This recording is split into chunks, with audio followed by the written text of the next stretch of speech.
بسم اللہ الرحمن الرحیم۔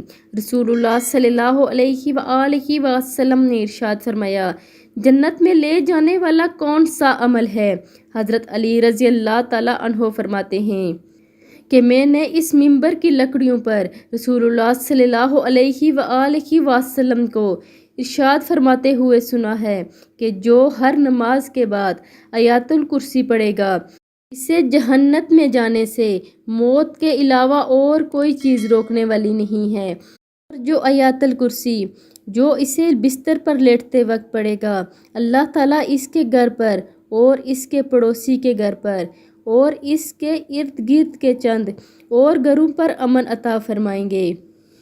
یہ آیت الکرسی کی فضیلت ہے اور جنت میں لے جانے والا عمل بھی ہے۔ آپ لوگوں نے اس ویڈیو پر لازمی عمل کرنا ہے اور اسے آگے لازمی شیئر کرنا ہے۔ جزاک اللہ خیر۔